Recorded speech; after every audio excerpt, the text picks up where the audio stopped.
ગુજરાતના ખેડૂતોના માથે ઘાટ છે. ઠંડા પવનો સાથે ખાબકશે વરસાદ. ગુજરાતમાં કાળઝાળ ગરમીને અચાનક બ્રેક લાગશે અને ઉનાળાની વચ્ચે ચોમાસું શરૂ થાય તે રીતે ધોધમાર કરા સાથે વરસાદ પડશે. રાજ્યના ખેડૂતો માથે 3 દિવસ ઘાટ છે. રાજ્યમાં 3 દિવસ કમોસમી વરસાદની આગાહી હવામાન વિભાગે કરી છે. આગામી 18મી થી 20 માર્ચ સુધીમાં વાતાવરણમાં પલટો આવશે અને 3 દિવસ તોફાની પવન સાથે ધોધમાર વરસાદ પડશે.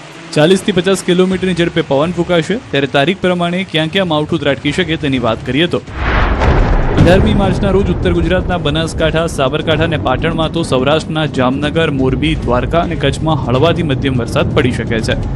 19મી માર્ચના રોજ બનાસકાંઠા, પાટણ, સાબરકાંઠા, દાહોદ, પંચમહાલ અને દક્ષિણ ગુજરાતના તમામ જિલ્લામાં વરસાદ પડી શકે છે, તો સૌરાષ્ટ્રમાં પણ વરસાદની શક્યતા છે.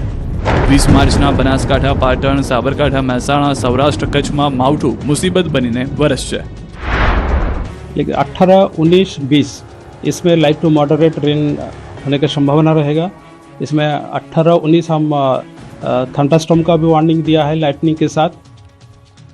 માવઠાની આગાહી વચ્ચે ભર ઉનાળે ગીર સોમનાથમાં શિયાળા જેવો માહોલ જામ્યો. ધુમ્મસનું સામ્રાજ્ય છવાતા કેરીના પાકને નુકસાનની ભીતિ. એક તરફ ગરમી માજા મૂકી રહી છે. માર્ચ મહિનામાં જ મે મહિના જેવી ગરમી પડી રહી છે. બીજી તરફ 18મી માર્ચથી 20મી માર્ચ સુધી માવઠાની આગાહી કરવામાં આવી છે, જેની વચ્ચે ગીર સોમનાથ સહિતના પંથકમાં વાતાવરણમાં પલટો આવ્યો. ભર ઉનાળે જાણે ફરી શિયાળો જામ્યો હોય તે પ્રકારે ઝાકળ વર્ષા થઈ ગઈ છે. ગાઢ ધુમ્મસનું સામ્રાજ્ય છવાતા રોડ પર ઢંકાઈ ગયેલા દ્રશ્યો જોવા મળી રહ્યા છે, તો કેરી સહિતના પાકને નુકસાનીની ભીતિ છે.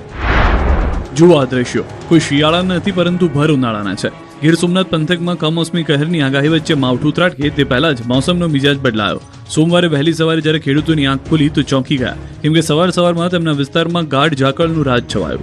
એવી ધુમ્મસની ચાદર પથરાઈ કે રોડ પર કંઈ દેખાતું ન હતું. દૂર દૂર સુધી માત્ર ઝાકળ જ દેખાઈ રહી હતી. ખેતરોમાં પાકથી લઈને કેસર કેરીના આંબાઓ પણ ઝાકળમાં ઢંકાઈ ગયા. રાતોરાત ઝાકળ વર્ષા થવાથી ખેડૂતોની ચિંતામાં વધારો થયો. મિશ્ર ઋતુ હોવાને કારણે કેસર કેરીના પાકને પણ નુકસાન થવાની ભીતિ છે. 2 દિવસથી ઝાકળ વર્ષાના કારણે કેસર કેરીના ઝાડ પર મધ્યો નામનો રોગ અને કેસર કેરી ખરી પડવાની શક્યતાઓ ખેડૂતો વ્યક્ત કરી રહ્યા છે, જેથી ચાલુ વર્ષે કેસર કેરીનું ઉત્પાદન ઓછું રહેવાની ધારણા છે. ભીષણ યુદ્ધ વચ્ચે 44,000 મેટ્રિક ટન ગેસ ભરેલું શિવાલિક જહાજ ગુજરાત પહોંચ્યું.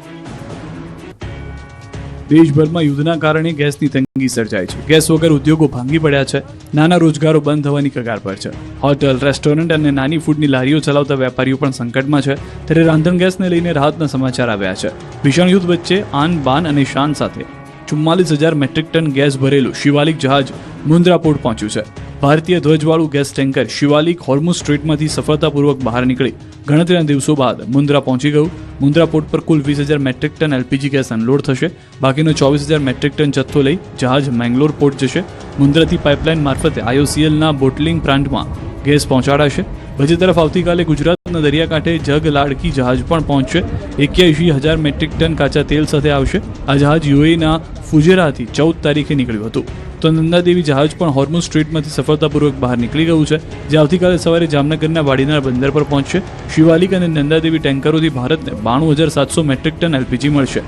ભારતમાં આ 2 જહાજોના આગમનથી ચાલુ ગેસની અછત વચ્ચે થોડી રાહત મળી શકે છે.